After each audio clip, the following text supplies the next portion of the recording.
pessoa vai reconhecendo assim. E aí ela pede a Deus que limpa as mãos, que purifica o coração. Então Deus mandou Jesus para fazer esse trabalho, purificar nosso coração, nossa mente, nossas mãos. Aí deve ter acontecido história. Já posso ir, mostrando claro, nós temos que reconhecer isso. Se nós não reconhecermos que somos pecadores, nós não receberemos o que está no verso 5. O verso 5 diz: ter superado o Senhor a bênção. Que bênção verdadeiramente o Senhor pode nos dar?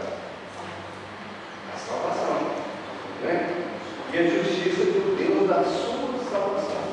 É isso que é bênção, que realmente todos nós, toda a humanidade está buscando. Não essas bênçãos que as pessoas costumam buscar, pode buscar ela, mas primeiro tem que buscar essa bênção, porque sem ela, nada das outras coisas tem valor. Então nós temos que buscar primeiro a bênção, a verdadeira bênção, que é a salvação da nossa alma. Amém? Vamos orar, irmãos. Senhor, nós te agradecemos, Jesus Cristo, que veio, Senhor Deus, no mundo, Santo Santo, puro, justo, deu a vida dele na cruz do Calvário para nos purificar do nosso pecado, nos limpar nossas mãos, nosso coração, nossa mente, nos ensinar a amar, Senhor. Oh, Pai, obrigado. Bênção tão grande, Senhor, nos somos teus aqui, Senhor Deus. Obrigado por justiça, a verdadeira bênção, Senhor Deus, que é a nossa salvação, Pai. Por isso, meu Deus, nós estamos aqui nesta manhã, Senhor Deus, porque queremos aprender a te amar, Senhor. Verdadeiramente queremos te amar, Senhor, te buscar a tua paz, Senhor Deus, para que o Rei da Glória possa entrar, Senhor Deus, nos nossos corações, e ser glorificado na nossa vida, Pai. Por isso nós abrimos nesta manhã nossa mente, nosso coração, para que o Senhor, pelo teu Espírito Santo, venha nos ensinar, Senhor, e venha glorificar Jesus em nós, Pai, que nós te pedimos, em nome de Jesus. Pedimos que traga os irmãos, todos eles, Senhor Deus, que contamento, se tiver alguém, Senhor Deus, que com alguma enfermidade, Senhor Deus, seja na alma, no pecado, de tristeza, de mágoa, que o Senhor tenha misericórdia, Senhor Deus, perdoe, oh Pai, isso é nova, Senhor Deus. Se tiver alguma enfermidade do corpo, também pedimos que cure, Pai, que fortaleça, que reanime, Senhor Deus. Oh Pai, dá-nos graça nessa manhã, em nome de Jesus. Amém, irmãos? Amém. Então vamos lá. Nós temos muitas coisas para ver.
Depois, lá no fim, os pés de ferro e barro, que são os 10 dedos, que são as nações que vão se unir para formar, para dar autoridade ao anticristo e fazer uma aliança com Israel. Então nós estamos ainda, em tese, agora já no espécie do Império de barro. Mas o Império Romano se desdobra em dois, se divide em dois. E aqui também, esse divide em dois, o espiritual e o secular. Então, isso que é muito importante. O paganismo, que antes combatia o cristianismo, perseguindo e martirizando, né? Não conseguindo vencer, Satanás espertamente faz com que o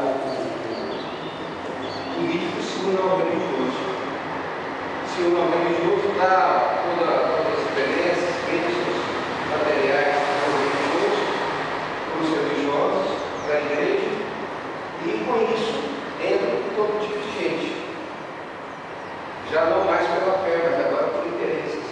E aí o paganismo entra dentro da congregação, dentro da igreja, a igreja se transforma em religião. E aí o paganismo, então, sutilmente começa a fazer influência e influenciar. Isso é até hoje. Então, aumento do esplendor e serenidade dos cultos, perdendo na parte espiritual a liberdade do Espírito Santo, imagens de mártires considerados santos, e eram de fato santos, são de fato santos, começam a entrar nos templos. A adoração à mãe de Jesus substitui a adoração a Vênus, que é uma deusa, Diana, que é uma deusa Diana. A ceia do Senhor, que era um memorial, se transforma em sacrifício. E o presbítero, que era aquela pessoa sábia que estava dirigindo, ensinando e ministrando e pastoreando, se transforma em pregador para sacerdote, revestido de pompa e de glória. Algumas heresias entram e começam a mudar a cabeça das pessoas, mudar os ensinamentos dos apóstolos, né? Como arianismo, gnosticismo, marcionismo, montanismo, modalismo. Esse modalismo existe até hoje ainda no nosso meio, e vão entrar nessas várias heresias igual lá. Então a pessoa precisa combater isso. Surgem os apologistas, que é pessoas com grande conhecimento teológico, né, e que vão combater essas heresias, esses ensinos errados. Ficaram conhecidos como apologista por causa de Apolo, que era um grande orador e uma pessoa assim, que combatia mesmo as heresias e tinha grande influência e era doloroso. Como a igreja reagiu aos hereges? Inicialmente tinha dois tipos de presbíteros: ordinários, que eram os pastores, diáconos, presbíteros eleitos pela própria congregação.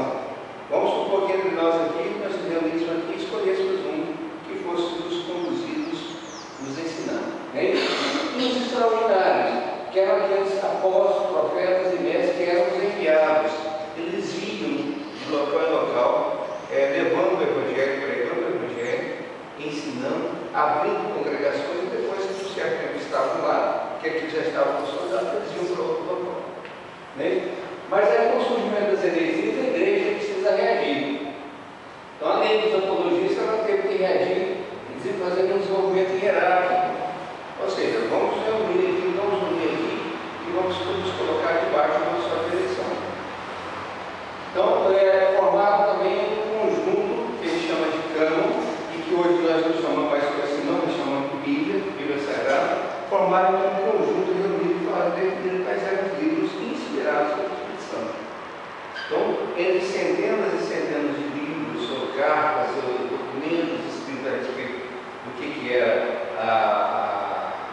o ensinamento de Jesus, o ensinamento do Senhor, eles definiram quais eram os evidentes, e quais eram que estavam inspirados. E aí chegaram ao número de 66. 39 já existiam, que eram do Antigo Testamento, que nós vamos chamar de Antigo Testamento, eram os livros hebraicos, aceitos pelos judaísmos. Eles chegaram ao campo, todos aqueles livros, todos eles, sem exceção, desde Gênesis até o último Malaquias, todos eles tinham como figura principal Jesus. O Messias.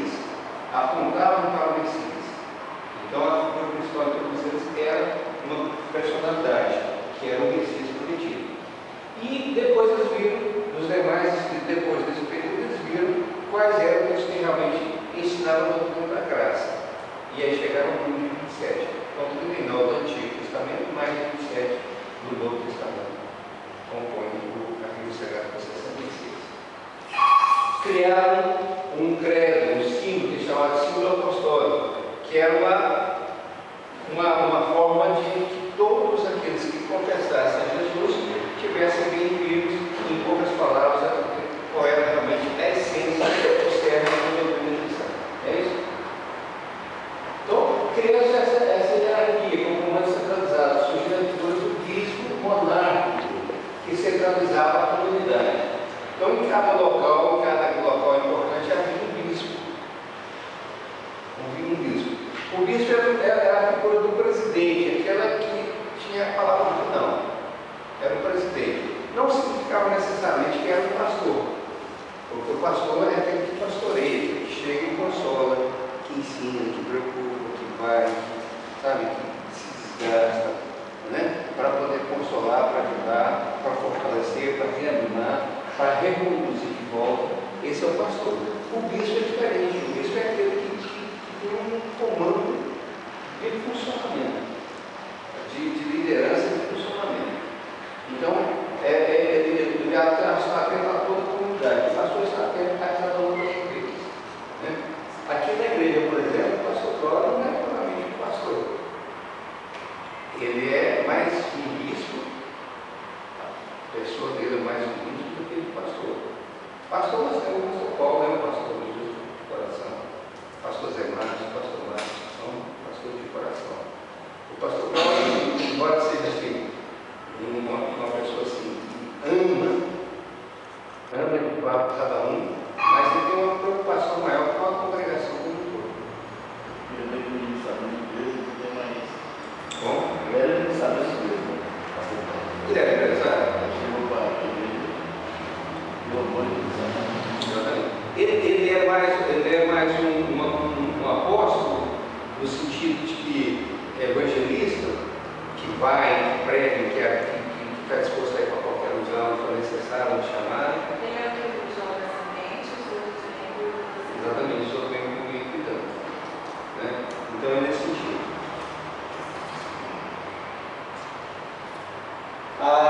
Então, definiu-se esse cano com 66 livros. O símbolo apostólico, né, que é o credo, né, do Concílio de Nicéia em 2025, estabeleceu o símbolo dos apóstolos, que é o credo, que é aceito. Ele é até hoje, lá no 2025, ele é até hoje, assim, perfeito, no que se refere à crença que nós temos, né? Tem Deus Pai, Deus poderoso, ou seja, tem todo o credo do Pai, Filho e Espírito Santo. Os concílios fizeram vários concílios para combater essas doutrinas, essas heresias que eram difundidas e anunciadas dentro das igrejas. Então surgiu uma doutrina, surgia lá e aquelas pessoas então começavam a dizer, não, é assim, assim, assim. E enquanto tinha certo conhecimento, começavam a ensinar e aquilo ia se propagando, ia se multiplicando. Então, quando as pessoas viam que estava errado, e não conseguiam convencer a pessoa que estava errada, então aí eles se reuniam, chamavam todas as pessoas principais, importantes, que tinham grande conhecimento, grande cultura teológica, e chamavam para uma reunião que durava aí meses, até definir realmente o que era certo e o que era errado. Então, o Concílio de Nicéia, depois dos apóstolos, foram o Concílio de Nicéia de 25, Constantinopla, Éfeso, Calcedônia. E é interessante que todos eles eram concílios realizados na parte oriental da igreja, não na parte ocidental. Eu já falei isso para vocês aqui. Que na parte ocidental, a figura do cabeça, do bispo, do principal, era mais forte do que na parte oriental. Né? Então, o cabeça lá definiu estudar, falava, é assim, enquanto na parte oriental tinha que fazer concílios para poder definir. Os pais da igreja, né, esse termo pai, Jesus disse o seguinte, para ninguém chamar de pai. A ninguém chamei de pai, porque eu não sou o vosso pai. Tá certo? Pai mesmo, né, só Deus, só o Senhor. Nós chamamos nosso pai terreno, porque ele é de fato o nosso pai, né, biológico, e é a figura do pai.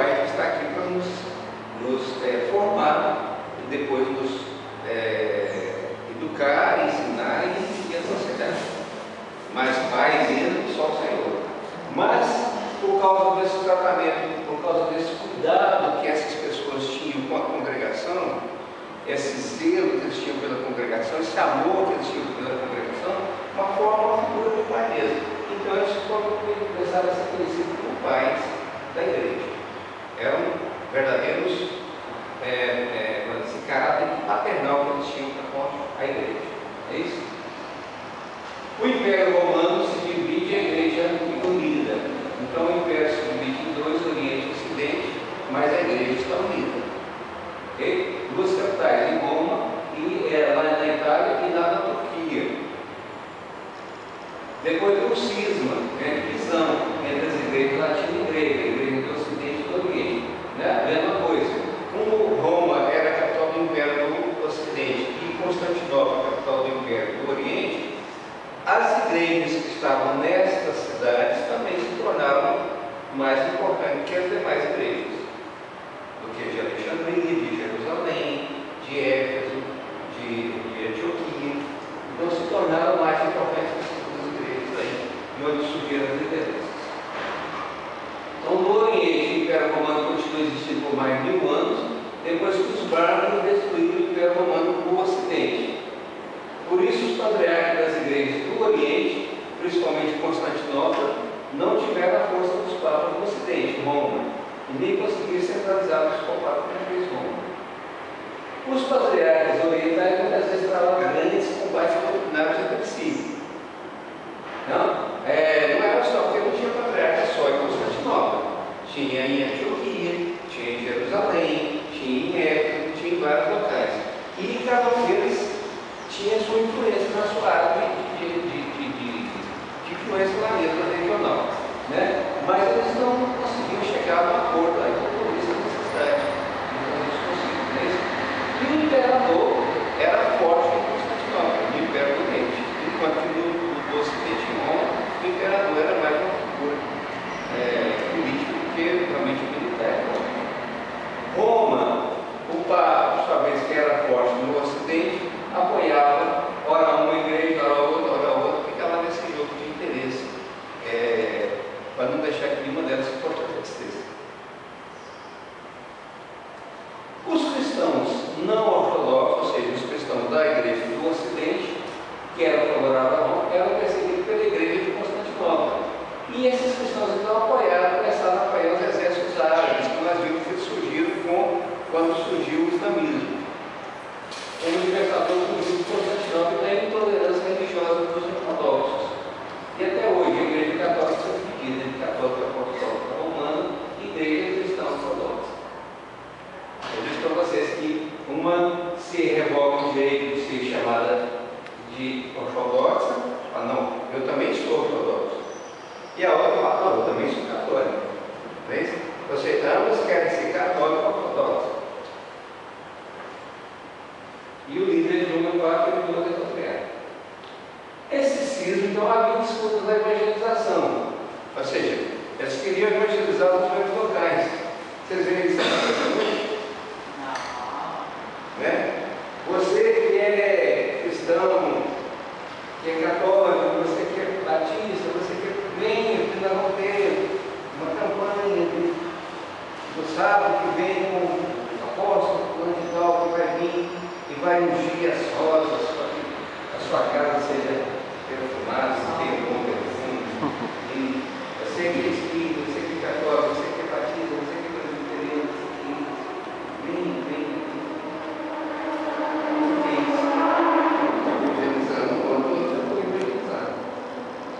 E chamei porque esse cara não vai, né? Difícil é ir, não é chamar. Difícil é ir. Onde estão as almas? Jesus falou, ide. Por todo mundo pregar o evangelho.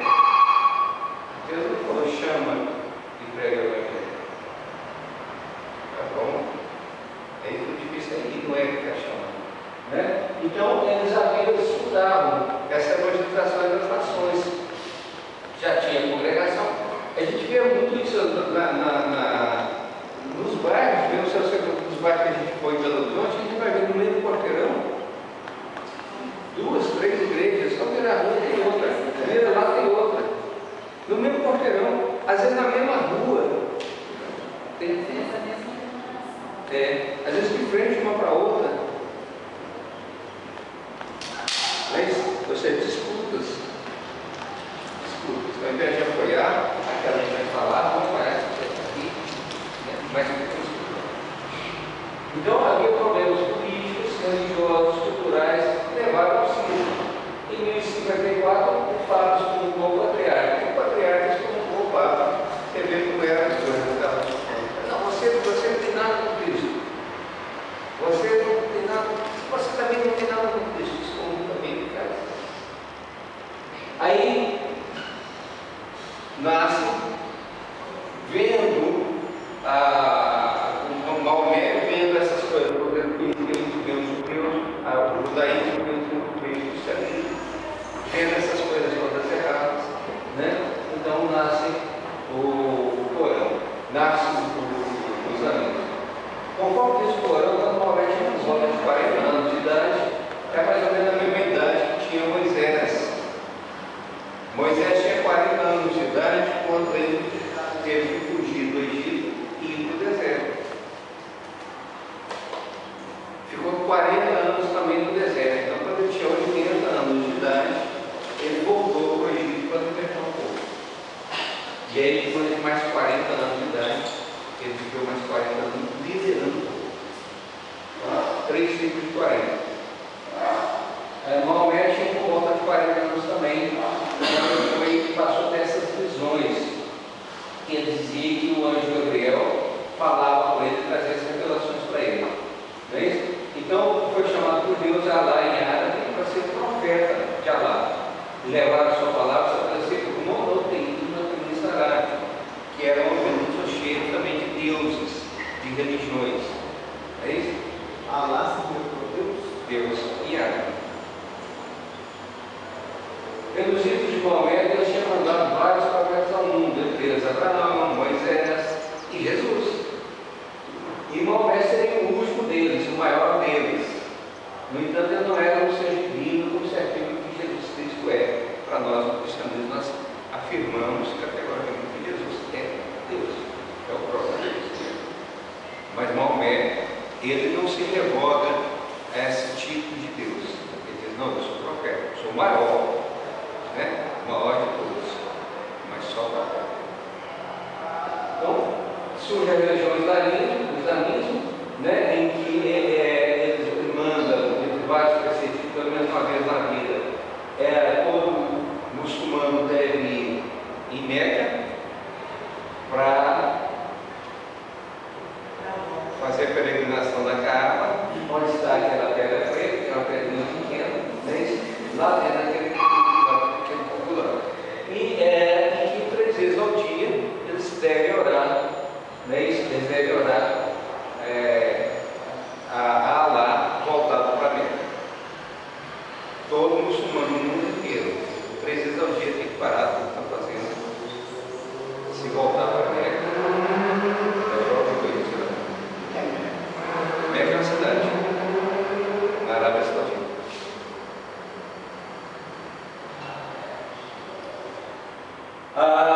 Então, o islamismo tornou-se a segunda maior religião do mundo, só perde o cristianismo. E continua expandindo-se. Muito provavelmente, em alguns anos, vai ser maior do que o cristianismo no número de praticantes.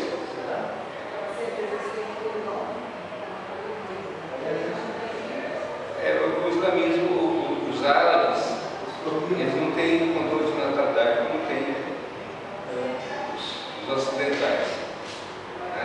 Então eles têm 4, 5, 6, 8 filhos. Várias esposas também. Entendeu? E quando nós não temos aí, fica hoje no máximo 2 anos. No máximo 2 anos. Mas no máximo 2 que está tendo hoje. Né? Então eles só continuam crescendo numericamente. Eles negam muito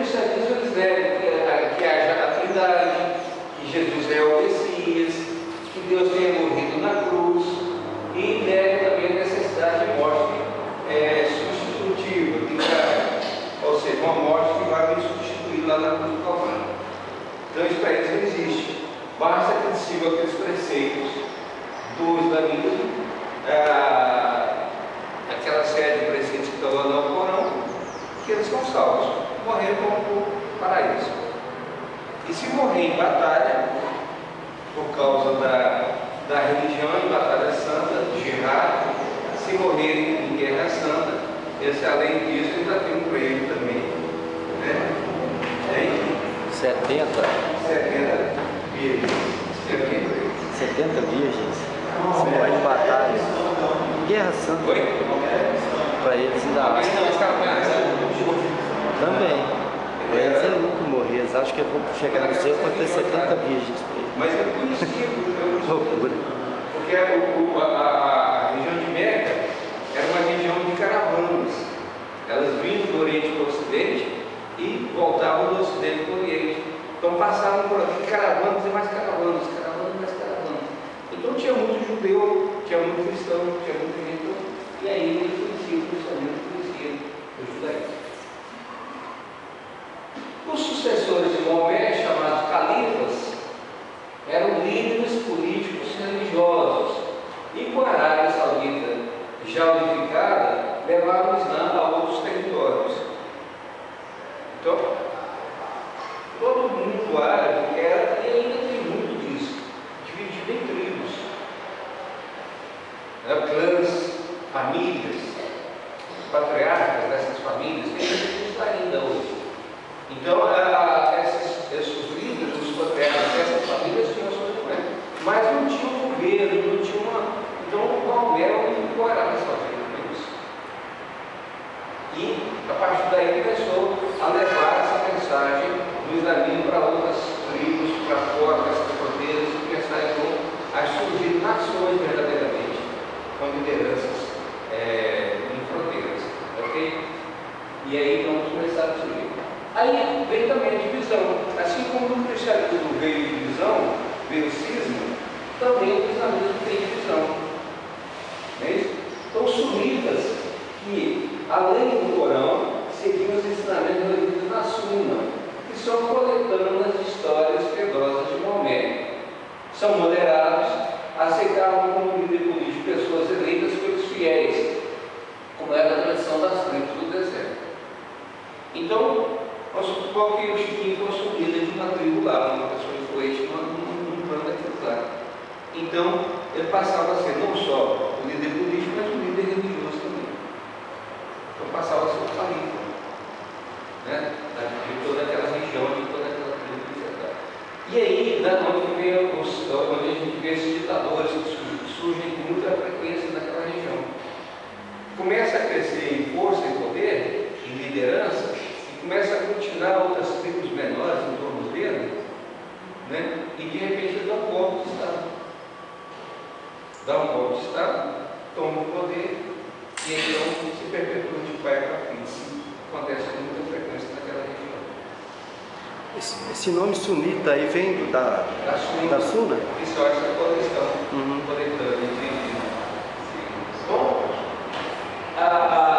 no judaísmo, existe muito isso também. O judaísmo, ele crê na Torá, tem a Torá, mas tem também a tradição. Ou seja, os escribas, os fariseus, os saduceus, eles começaram a fazer interpretações da Torá. Interpretando a Torá para o leigo, para as pessoas que não entendem direito, começaram então a criar, a escrever